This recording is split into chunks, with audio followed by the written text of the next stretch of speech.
Welcome to Hashtag Kangaroos, a podcast dedicated to everything North Melbourne Football Club. I'm your host, Dean Bassick, and today we're previewing the big Good Friday clash against the Carlton Football Club in about less than 24 hours, 20 hours time.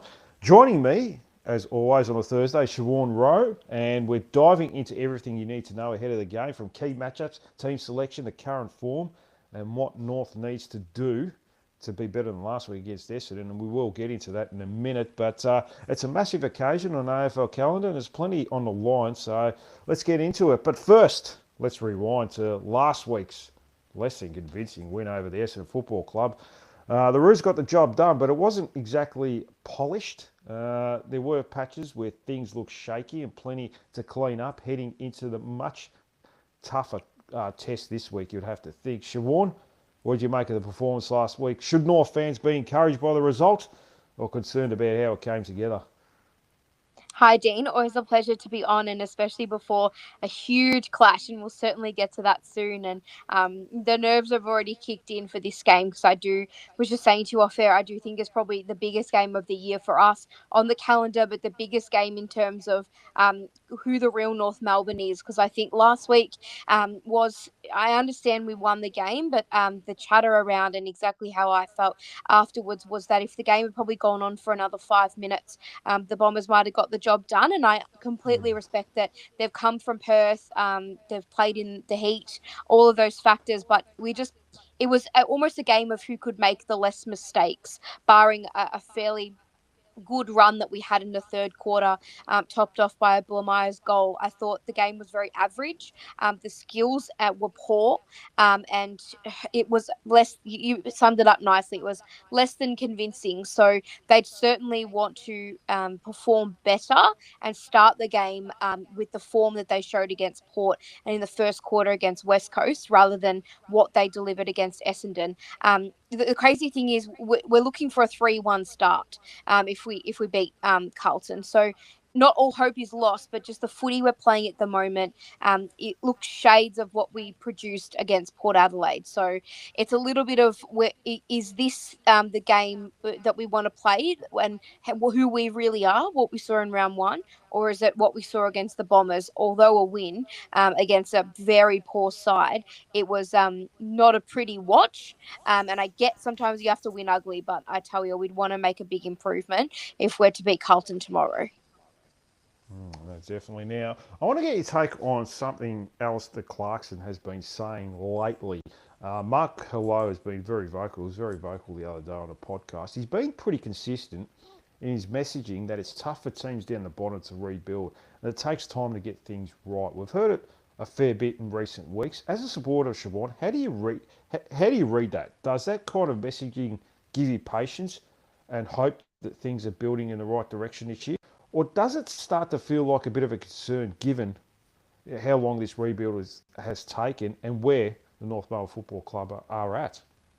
I'm really enjoying your insights and Mark's insights as well into Summer Clarko's messaging. And I watched Unfiltered last night with Hamish McLaughlin, and I Yeah. completely understand that that was also an interview based on his coaching career. But he did mention the same thing again about how teams like Richmond and Essendon and North that are down the bottom, you wouldn't want to go through that process. It's really hard to lift yourself off the bottom of the ladder. Hello, we know this. We've lived through it for 7 years in the fact that it's about time that that narrative changed. And I thought it had, especially with the talk preseason around making the club sort of has delivered that in that it's time for this playing group to make it happen, to lift it off the canvas. And Mark made a great point as well about Clarko on 360 as well, where he was speaking about how Gary Lyons almost saying, there's enough talent now for you to be producing rather than just speaking about the little wins. I enjoyed Harry Sheasel on 360 this week as well, where he was talking more about, or Gary Lyon again was mentioning about passing the baton on, and it was almost as if Parker's gone to halfback to then allow Finn O'Sullivan to do what he's doing, and that Sheasel and LDU and these guys through the midfield, Wardlaw are the ones now that are leading the club forward. And it does feel a bit like the baton has been passed over to McKercher and those guys in there to deliver. But the messaging I'd hope would be a little bit different internally than to sometimes what we get externally. Um, I I just I think it's time we see a bit more angry Clarko and not so light Clarko and timid Clarko, and I don't know. Obviously, you don't want him going around punching holes in walls, but I think that there is almost a softening, and it happened in the preseason with the commentary around playing in the wild card round and then might take 10 years. I think there has been a bit of messaging that has been going on, and uh, whether or not it is a way to soften the blow if anything does occur where we're not good enough. I can't put my finger on it, but I think all fans certainly this year their expectation is that we are lifting ourselves off the canvas and we're not a struggling club anymore that can't win, consecutive games and all of that. And this is an opportunity to win 2 games in a row against a club that is also well and truly evenly placed against us. And sometimes I do think with us, it's a mental game as well. And whether or not we thought we'd got the job done against the Bombers and switched off, like I thought we may have got, the job done against West Coast and we switched off psychologically. Whether that's part of the development is to be seen, but I do think sometimes, and that they don't have a right, to feel as though the game's won and done when we've been so poor for so long. So it's a really hard one to know because we still have such a small sample size in this season.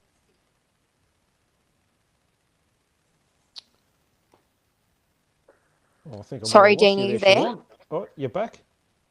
Sorry, Dean, No, sorry. We're oh having no, some you're technical you're issues with. gone on and off and on and off. No, that's all right. Bit like North Melbourne there. It was going pretty good there for a period, and then it just fell away, Sean. And now you're back on. So yeah, it might be more of that third quarter performance from here on out. Who knows, Sean? But um, we certainly understand where you're coming from. But just on that, what are you actually hoping to see from the team this season that would make you feel like real progress is being made?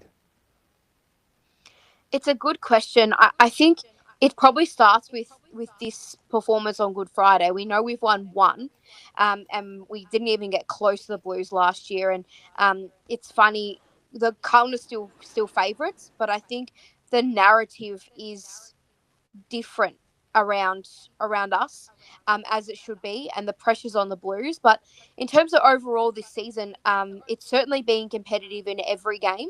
I think that's super important, and not seeing any more blowouts. We haven't really faced a significant challenge yet. I think that's where I get a little bit nervous in that we've played Port, West Coast, Essendon, and Carlton, who are all lowly teams. So I think the biggest challenge will come when we play a side that is higher up on the ladder or predicted to be a better overall unit than us. So certainly competing every week, a solid game plan and a solid method where we can go. This is North Melbourne footy, and I think previously in the past that's been contests and blue collar work. I think the game's changed, and I think that's personally why I think Carlton is struggling is that they rely so much on contest. Is that it doesn't wash anymore in modern footy. So what's our brand? What do we want to see? And I think that's where the frustration lies for me anyway at the moment is that whether we can see that yet, it still feels a little up and down. And being able to put teams to the sword and not have these, moments where we just float in and out of games too. So 4 quarter performance, 4 quarter effort. We know our midfield's very strong. We know we've got a really good developing forward line that looks really promising as well. The back line's still going to take time, but it's a matter of protecting that until we can get some more personnel through there. It's a very long-winded answer to your question, Dean, but it's about having a clear method and plan, staying competitive, winning games that we should be winning, which unfortunately we failed that test somewhat early this year, and by not being able to capitalize against West Coast. But maybe what we produced against Port was probably a better indication maybe of what we look like, but we've got to get more of a sample size to know that. But there were a few worrying signs against Essendon, as much as you can't take for granted the fact that we won the game, and it's been hard to actually win games of footy for us, and we should be celebrating that. But it's just more the way we went about it that's a little concerning. So we'll see who shows up tomorrow.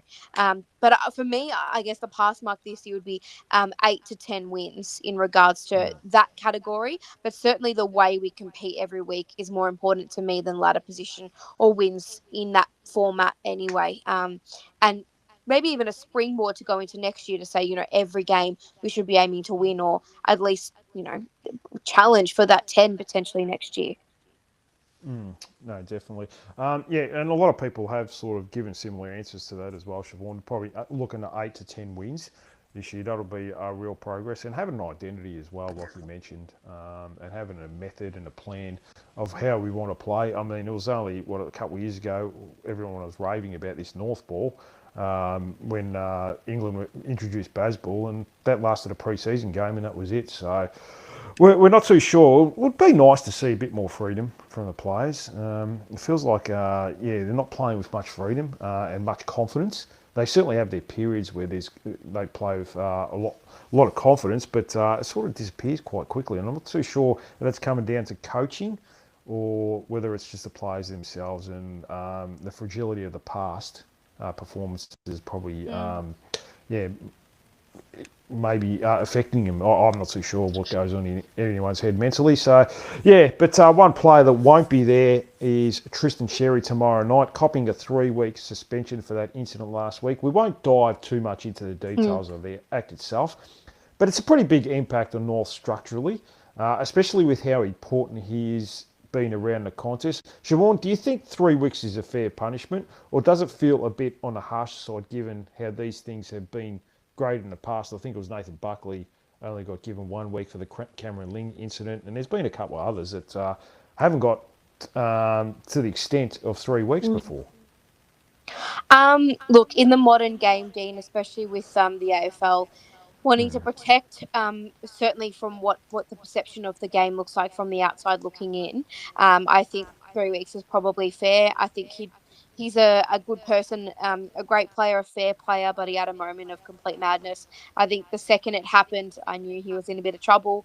He'd regret his action. I don't think we'll see that again from him. I think it's been spoken about quite a bit, but he plays on the edge, and that's what we love about him. But I think sometimes the emotion can get the better of anyone, really. It doesn't have to be Tristan Xerri, and he just made a mistake.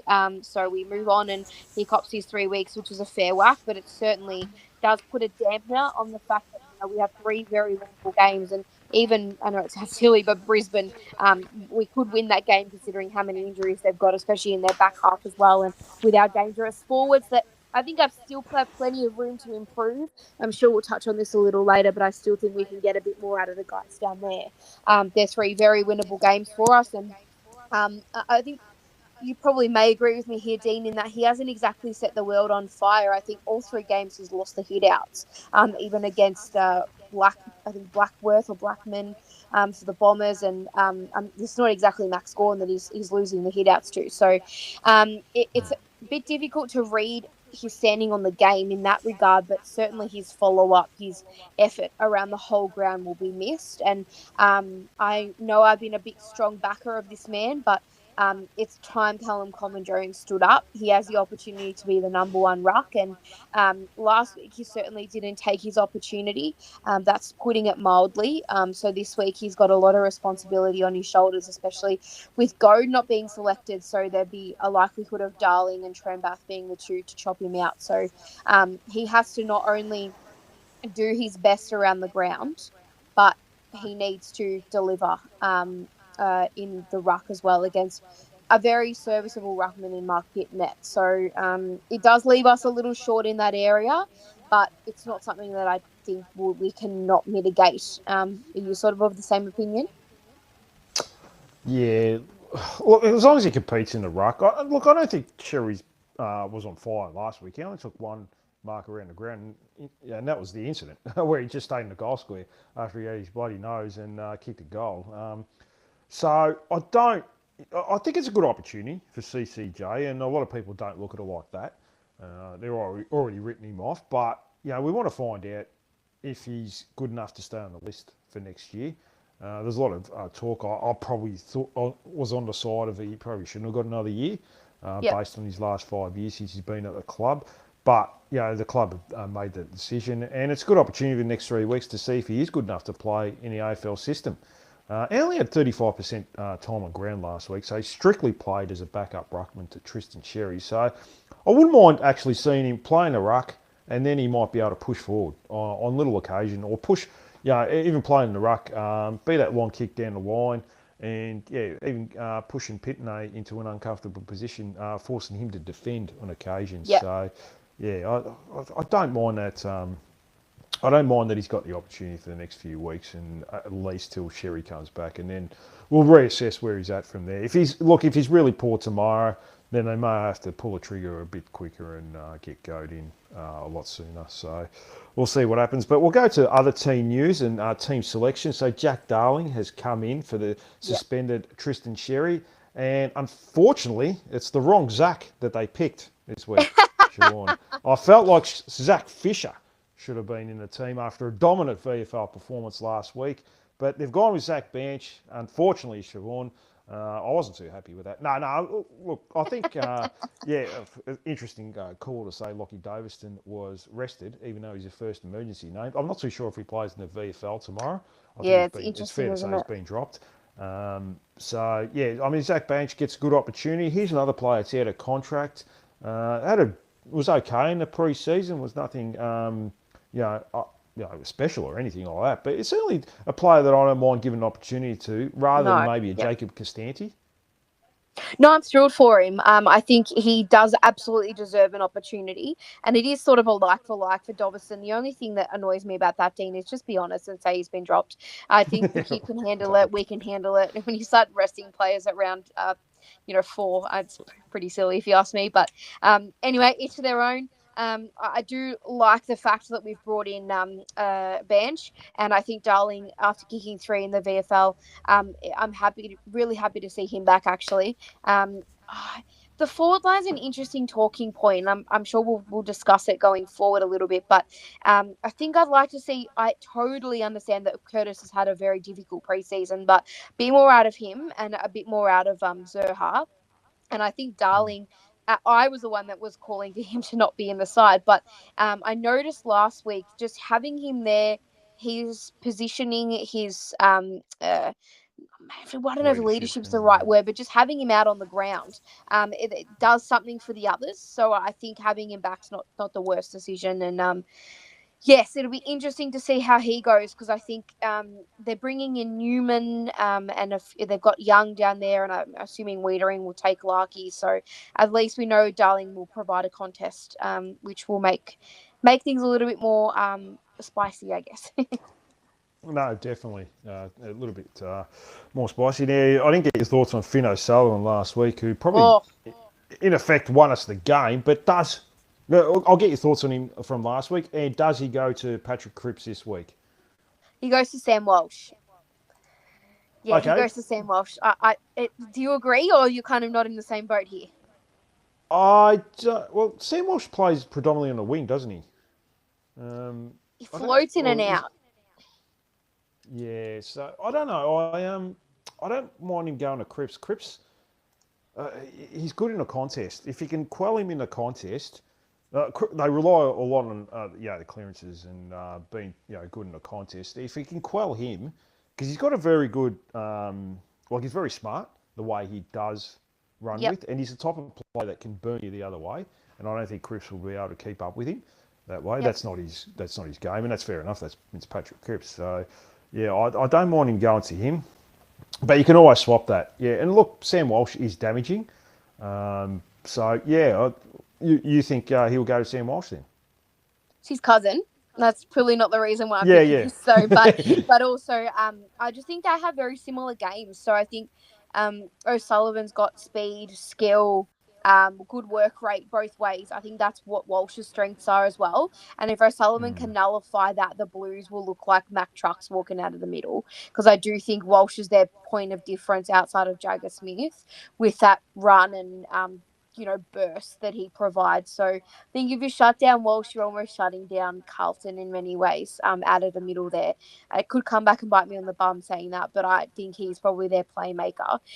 Some people that listen to the pod might know Dad's a big blue bagger, so I watch a few of their games, and I think their midfield especially can be very slow once exposed. So that's purely why I think he might go to Walsh. But at the same time, I think what's being lost in translation is that he had 24 ripping disposals himself, and that he is our best two-way runner in the midfield by a mile too. So his game's complete. And what's awesome is that we can use him to nullify a player but play off. And that's also incredible what he did against Merritt, and also to an extent what he did with Butters in round one. So I think for now, especially, he's going to be a reliable person to shut down the opposition's somewhat best mid, and develop his game himself. Some of his kicking, Dean, it was just so composed and so impressive, and what we've been crying out for. That I thought Sheasel had that in him week in, week out, but I think, tell me if I'm wrong, and I don't want to be too harsh on him here, but his kicking somewhat letting him down at times, and I think that's what stands out so much with O'Sullivan is how composed he is with the ball. So his flowers are well and truly overdue with what he produced, and let's see what he can do against the Blues. It'll be interesting to see who he goes to. You're right in that. I think it might be Cripps or Walsh, but I think just in terms of their athletic ability, he might go to Walsh to shut that down and stop the Blues' predominant foray out of the midfield. Yeah, I never really looked at it like that. I suppose Walsh is a bit more damaging going forward. He's a bit more damaging on the outside, whereas Cripps will win the contest on the inside. It's going to be interesting to see actually who he matches up on. I was sure he's going to go to our mids to potentially beat Cripps themselves. Yeah, look, our midfield's been quite good in the contest all year. I think we're number one in clearances or something like that. And so I do. It probably makes sense that he maybe go to Walsh, but I'm not sure. You've opened my eyes there. I didn't even think of that possibility. So I always consider Cripps because it's Patrick Cripps. So whereas Sam Walsh, he didn't play last year pretty much. So it'd be that's going to be an interesting matchup. Patrick Allwood has come into the chat. He's just said, "Good evening, team." Maybe Patrick Allwood can be the decider and ask who Foss goes to. Yes. Toby Pink. Now he nullified Nate Caddy, the dangerous Nate Caddy, last week. Who do you think he might go to? Will it be Harry Mackay or Mitch McGovern? I think McGovern's looked more dangerous than Mackay this year. I agree. And again, this comment might bite me in the bum, but I tell you, watching Ben Mackay, I was almost like bordering on laughing at times, because I tell you, the fact the AFL really, we can walk away from that. We've had many occasions where we've been screwed over, but I feel like he's just a lazy footballer. And I think, unfortunately, I've watched enough of Harry to somewhat agree with that too. And with no Charlie Curnow, which is a huge bonus for us, considering every Good Friday seems to be the second coming of Christ. It'll be nice to have Mackay there, and in the form that he's in at the moment as well, which is low on confidence. He's an interesting player. I think similar to Ben, when they want to turn themselves on and switch on, they can be extremely damaging and unstoppable in the air and even at ground level. But I think both of them just pick and choose their moments when they want to do that. And I think it was mentioned a few times throughout the week, but he can put in these lazy kicks that just turn into turnovers and burn his teammates. So depending on which Mackay comes out, I think you're right in the fact that McGovern can be more damaging up forward. So I'd probably say Pink would go to McGovern, and we'd look at potentially Luke McDonald playing on Mackay. But again, I could be very wrong in saying that. I don't know. Or Core, or it's a hard one. I think I'd never thought I'd say this, but I think we miss Griffin Logue, because he usually does a fairly good job in that regard on Good Friday with Mackay. I never thought I'd hear that sentence from anyone. We'll miss Griffin Logue, but you never. That's the age we live in. Patrick Allwood said maybe with X out, he'll be more valuable in the guts on a captain. I'm not sure. That's a bit of a 50-50 answer there, Patrick Allwood. So he's sitting right on the fence there. It'll be interesting to see who Toby Pink goes to. He seems to be a better player when he's challenged. Like he gets to the number one forward. Oh, like you said, I don't know who that's going to be tomorrow. Whether it's Mackay or McGovern, depends which Harry Mackay turns up. But yeah, he seems to relish the challenge rather than actually playing as a second or tall You defender. can't So yeah, ever criticize his effort, and I think that's what I love no, that's about right. Toby King. He's a really good story, and even though he might not be, the flashiest player out there or the most skilled, he can't ever question his effort and where he's come from and how he's done it is really admirable. So, yeah, he's a battler and a toiler, and that's not necessarily a disrespectful or a bad term. I think No. he's just someone that does his job, and it's great. Yeah, I wasn't a big fan of him with at the TV when he did that when Cooper Duff Tyler turned him around in the defensive 50. But yeah, all is forgiven. He had a good game last week, and that's all you can ask. What do you make of Colin McKercher playing off halfback? I'm still a big fan of it because his ball use and speed is still a valuable asset in a defensive 50. Albeit his defensive side is not great. But I just think, we're one of the worst teams and there was even signs last week, from rebounding the defensive 50 to transitioning into the forward 50. It's still a lot of hard work. Whereas he can break a line, his elite skills can find a target 40 or 50 metres away, and he opens up the game that way as well. 567 metres gained, 35 touches last week. I still like him in the back line. Where do you sit with him? Or do you prefer him, like a few people have mentioned, they prefer him forward of the ball? It's really hard, Dean. It's really hard because I think what frustrated me the most last week, and you can disagree or agree with me, but still our inside 50 entries are so sloppy. Nothing's ever clean, and I do still think we make things really hard for ourselves, and that's what's frustrating. Really, really frustrating. And we have a lot of players with talent and skill, and I think the most important thing that we can do as a football side is get the ball in the hands of those skillful, talented players as much as we possibly can. Um, I wish we could clone him, don't you? I feel that definitely that way about Mokurcha because he feels all those roles really well. I actually like him out of the center. I really do. But at the same time, Yeah, bit of the speed. combination of him and Blamires out of the back line to provide a bit of run and dash and create play is also really important. So it's hard. Maybe even a combination. I think that might work too. And I think that might be the way they go because we've got enough players that can go through the middle, but maybe not enough players that have that poise to go out of the back half. It's really interesting. I didn't look at it this way, but I think Will Myers is actually keeping out Hardiman. And obviously, Josh Goddard, that poor guy, just can't get any luck. But I really want to see the two of them one day combine and see how we go. But Daniel's doing enough to stay in the side at the moment. Has actually started the year really well. But yeah, it's about getting the. I mean, it's obvious, isn't it? Key rules of footy. If you can deliver the ball well, then you're well on your way to a win. But it's about getting those guys the ball more often. Yeah, it's always handy if you can hit a target. Unfortunately, we haven't had too many players like that in the recent years or recent history. So, yeah, it's always a bonus when you do get one. Speaking of Caleb Daniel, now he played it in the first half of the game. He played as a small forward, high half forward. I really like this move too, Siobhan, because I felt like his skills going inside 450 were very, very good. He lowers his eyes. Not many players do that. How many times have we said over the last couple of years, they just bomb it in long.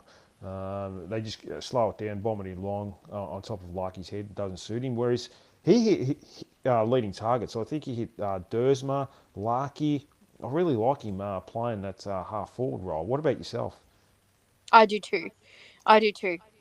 I was really worried for a while there when even in round one he took some of the kickouts.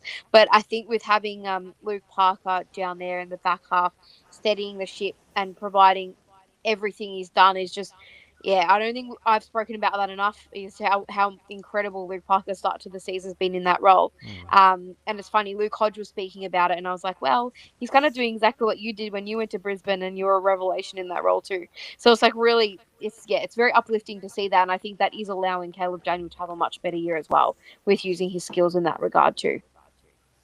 Yeah, I mean, we probably haven't touched on Luke Parker much, but last week he was pretty close to best on ground, if not best on ground. 33 touches.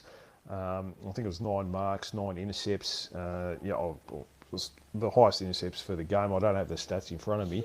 But yeah, his leadership is very valuable down there. Now, Mark mentioned the other day, while you've got him in the back line, maybe give more kids an opportunity, like a Will Dawson, while you got him guiding that team. Well, what do you sit on that? Like, we've still got Luke McDonald back there. I mean, Caleb Daniel in the second half went back there as well. Riley Hardeman is out of the team.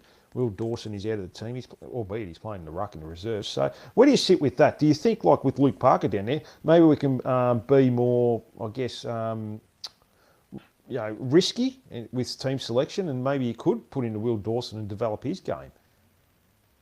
I'm getting really frustrated by the lack of Will Dawson, and I know that that he made a few mistakes and all of that in the VFL and whatever it might be. But this was the opportunity to get him in the side against these teams early in the year, build his confidence, get him in there, get him matchups against. I don't know, to be disrespectful, but lesser likes and see what he can do. So it's frustrating because I do think that he should be playing in the team, because if we want to move out of the doldrums, and this is no offense in any way, shape, or form, but if we want to move past Pink and Core and Logue, and if we want to be challenging for finals, we have to do that. We need to get games into young key defenders that when we turn the end of the year, we can look at the back half and go Whitlock, Dawson, and we know they're the key pillars, they're the next gen coming through in those roles.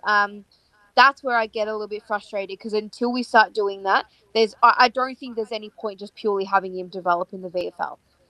He showed enough last year, especially that I know it's maybe a rabbit in the box sort of performance, but that game against the Dogs against Darcy, he's got enough there. And under the likes of Parker and experienced leaders, he should be playing in the side.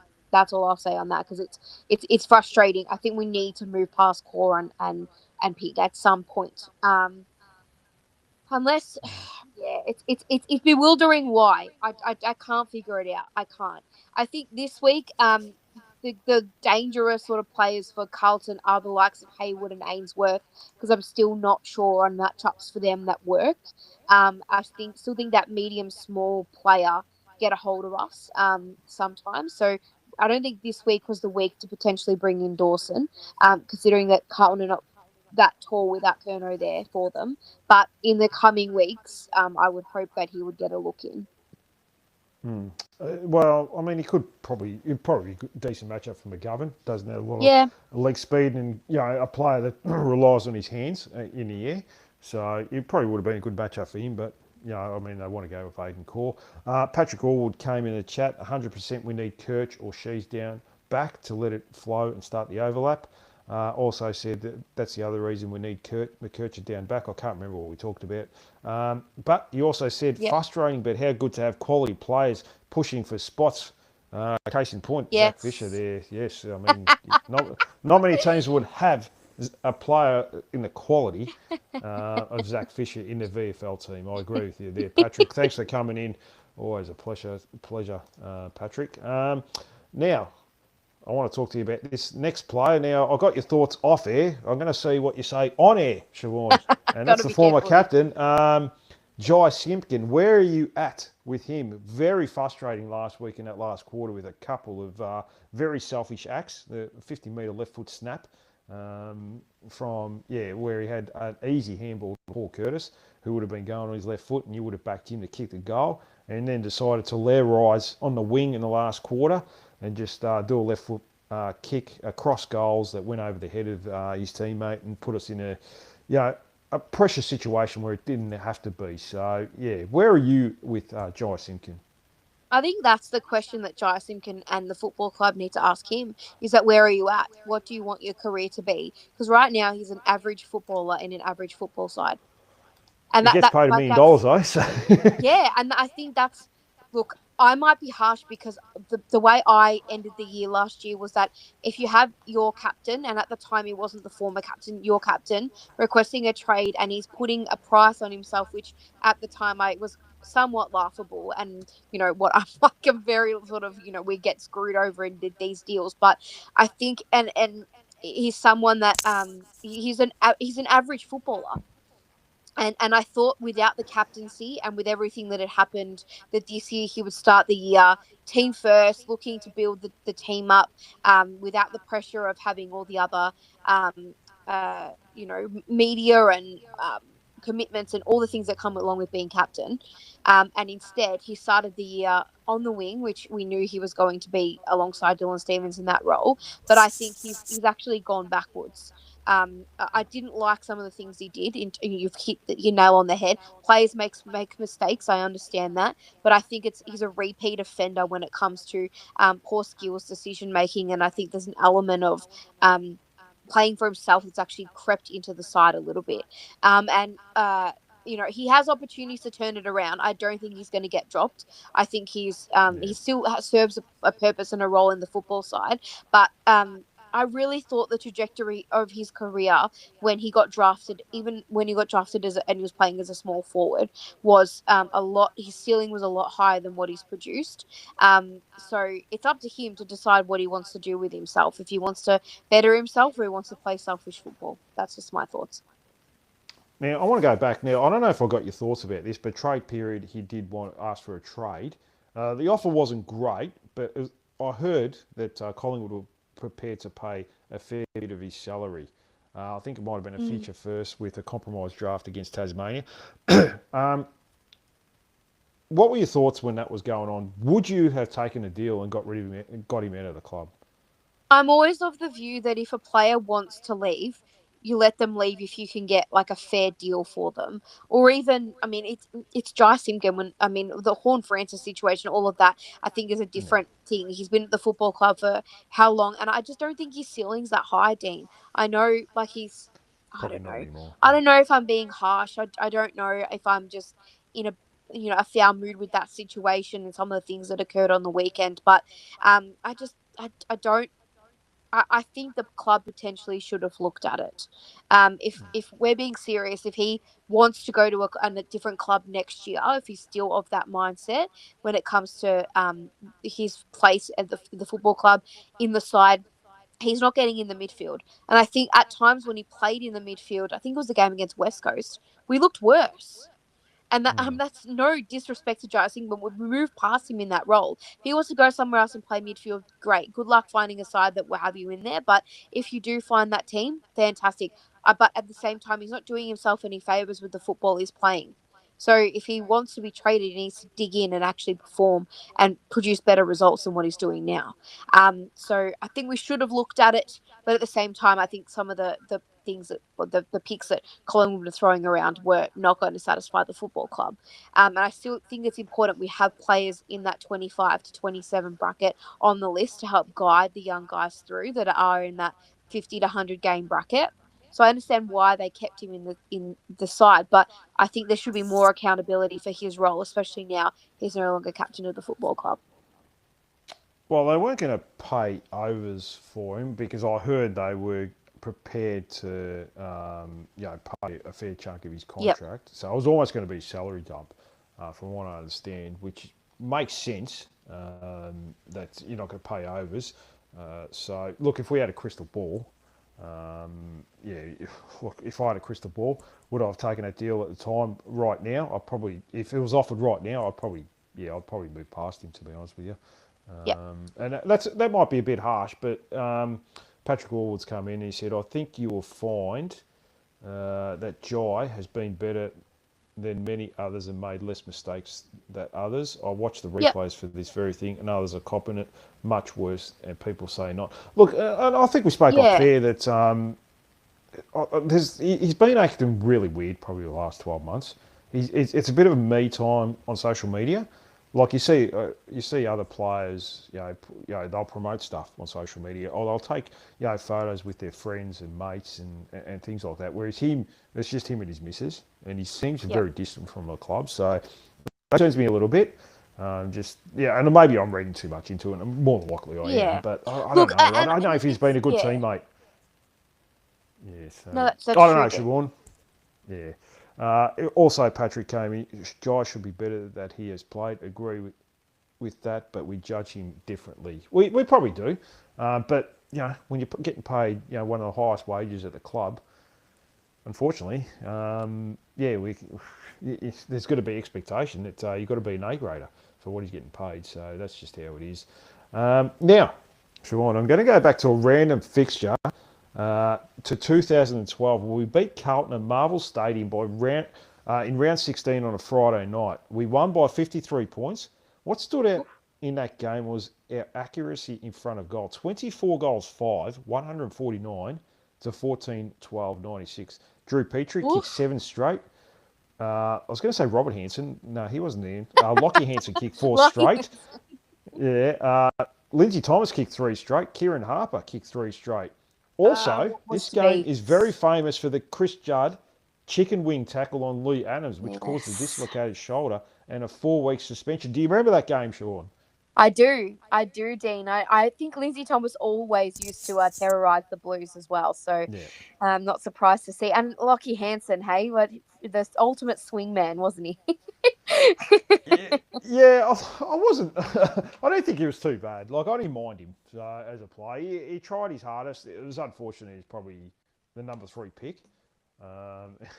They talked about Scott Gumbleton. I think he was before him. He was pick 2, and he didn't have much of a career. Whereas, Lockie Hansen was pick 3, and they played 149 games and certainly had some serviceable moments. But more consistent as a defender rather than as a forward. Probably as a number 3 pick, you would have liked to have seen a little bit more. But were you a Lockie Hansen fan, Siobhan? I think I was. I think I understand, he was a high draft pick, but he was a serviceable player. And I think back then you had guys that were ultimate shin boners in Scott Thompson and Lockie Hansen and Ferrito that used to man that back line. And I think that's what I hope we get back to, which is those players that no matter what, I think Luke McDonald's probably one of them where you can never question, what they do for the footy club. And they're rusted on just hard-working guys. So I think that's what sort of drew me to Lockie Hansen, is that he was a North Melbourne person, and he never didn't give his 100% when he walked out on the footy field. He's still looking well now. He's got a man bun now. I've seen him sometimes at games. He's still looking pretty well, though. So he's probably put on. Let's hope for that sort of scoreline tomorrow, Dean. That 140. Yeah, that'll be nice. 24 goals, 29 scoring shots, 24 goals. That's lots of money for the Good Friday appeal as well. So let's really hope that's what and that's it. We can't forget that. Yeah, we definitely can't forget that. Very, very good point, Siobhan. It was only a month after the famous Lance Franklin 13 goal game. Oh boy. So that was another history thing for you. Now, a potential match winner tomorrow, Siobhan. This might be. I've got 2. I've got to decide between them, don't I? I'll give my honourable mentions. My honourable mentions, Dersma. Now, I've come on this podcast many times and I've rained on his parade and said that, we haven't seen enough. But I still think he's inconsistent. I still think we need to see more from him over 4 quarters. But his first quarter was really good. And I think he's starting to grow more confident. So I wouldn't be surprised to see him be one of the differences and playmakers up forward. Because I think we've got a lot of threats now. So he's not the main focus. And I think against Essendon, he was kind of the man that they didn't pay as much attention to, and we've got some other stars down there, so might be a repeat against the Blues, so I'll give him as my honourable mention. But for me, my match winner, it's an obvious one, but I'll go LDU, because I think if he can get off the chain and have a big day and beat his like for like in players like Cripps and Hewitt, who I think are his direct matchups, very much so in the midfield. I think we'll go a long way to us winning the game. I see they brought in Jordan Boyd, which is interesting, and I don't know whether or not they're potentially thinking of using him as a tagger against someone like LDU. We'll find out. But I think he's probably our match winner if he has a really big day and uses the ball well. We're in for a good Friday. Yeah, definitely. What about you, Dean? I'm going to go Cam Zurhaar now. He's coming for a bit of criticism after a slow start. And usually players that start off slow, it balances out. They'll kick 6 in a game. So, I'll go Cameron Zurhaar. I'm not too sure who they've got to match up on him. They've got matchups for, Larkey and, other players. But, they brought in Wade Dirksen, Nick Newman, Jordan Boyd. Maybe he goes to one of them. But it's not a... I don't know. It doesn't frighten me, that back line. Put it this way. Yep, So I noticed Adam Sard was emergency. So that's a bit interesting. So, but he's coming back yeah, from injury, I think. So yeah, not a bad thing. I think they need a bit of run from that back line, but if big they can do time. what they want. And he's always Yeah. troubled So us in many ways too with that yeah, sort of, yeah, with his especially at drive. Marvel. Yeah. So it's an interesting choice. Yeah, and Blake Acres out of the team as well. So yeah. What about a potential breakout game for someone? Ooh, this one's Is been that fair? tough.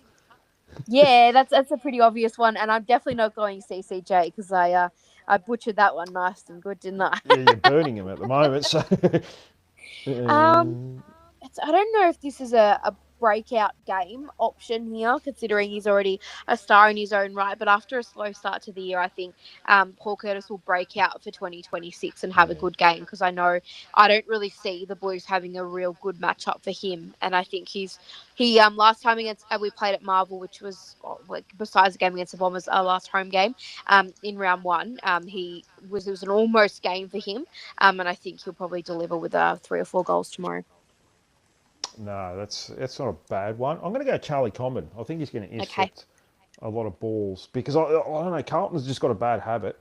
They'll go all out attack and then they'll just slow it down and kick long down the line. And I think he's got the Mm. potential once they start doing that to intercept a lot. So yeah, similar to that first game against Port Adelaide, I think he had 9 or 10 intercept marks or something ridiculous. So he's just got that potential to do that. So I'll go him as a breakout game.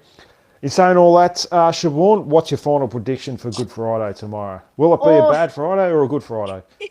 it's a huge game for the footy club because I think we're playing a side that is somewhat evenly matched with us this year, in terms of where we're predicted to be on the ladder in terms of talent. We need to deliver. We need to deliver on the footy field, and I just think, I was hoping the Blues would get over the line against Melbourne purely because I didn't want to have this backs against the wall, playing for the coaches basically his career sort of mentality here. So expect the contest to be really fierce early on. And it's whether or not they'll do the same thing again. I mean, it's a weird game to be at because I think at any point in the game, obviously besides the last quarter, if we're down, I still think we have the ability to get back just after what they've shown. Um, Pretty amazing what Melbourne did, and I guess they should really be 0-3 if Tom Lynch had kicked straight. So they're not playing great footy, and I agree with what Mark said on the podcast the other night in that I think their one wood is their midfield, and our one wood is our midfield, and there's nothing there that really frightens me at the either end of the ground. I think Littering, if he does a job on Larky for the first time against the Blues in a while, you can say that there's Trembath, there's Darling, there's these other players that can step up if he does have a great day. And yeah, there's not Carlton's forward line. I do get a little worried, guys like Ainsworth and Hayward, even though they're not Yeah. stars, we struggle against those sorts of players. So if they're to kick a big score, I don't think it's going to come from Mackay or Kemp or these guys, and even Taylor Byrne who's playing his second game. There's just a little part of me that goes there that the dangerous guys at Marvel on under the roof. If I'm trying to be a little bit pessimistic here, but I think on form, and I'm not looking at the Essendon game as form, I'm looking more at what we've produced this year, and my hope in what we can produce is that we should win the game, purely because I think our midfield is probably more, how do I put it, not experienced, but more powerful. I think we've got more Yeah. speed out of there. We've got more of a Class. structured game plan than what bloody Carlton do at the moment, which under Michael Voss, which is interesting in itself. But we should be winning the game, and if we don't, there'll be a few questions to answer. But we wouldn't want to play the way we did against the Bombers. I'd like to see more of what we produced against Port, which, it's a big day. It's a huge day for our footy club, Dean. What are your thoughts? Yeah, I think we'll be down at 3/4 time. We'll overrun them and win by 15 points. Siobhan. So I like it. I like it. yeah, that's the Carlton way. So yeah, we'll go with that. And the Blue supporters will not be happy, and they'll have to get extra security tomorrow to keep them away from Michael Voss and what's going on there. So yeah, Do you it's feel as though that's a good thing for us, or more so because we're relying on Carlton? I mean, obviously you want to be ahead in the game, but do you feel as though our boys will know that they're potentially going to be able to run over the top of them? Well, they might feel the same way about us too, Siobhan. So Yeah. I don't know if it'll make too much of a difference, but yeah, they're probably under a lot more pressure than we are, and Mm. it's almost like a loss tomorrow, and it's you could almost see just really their season unraveling quite quickly. So yeah, well, it's good. I don't mind playing them because of how mentally fragile they probably are right now, and how low on confidence they will be after being 7 goals up last week and then just capitulating and almost getting a comfortable loss in the end, albeit with Mm. 5 minutes to go they were in front. So yeah, I think they're in a bit of a vulnerable position, which we've been in for quite a long time. So it'll be Mm. good to get one go the other way, and we'll see how we go tomorrow. And Siobhan, any final words out there before I let you go? Anything you want to say? Maybe tell people to donate.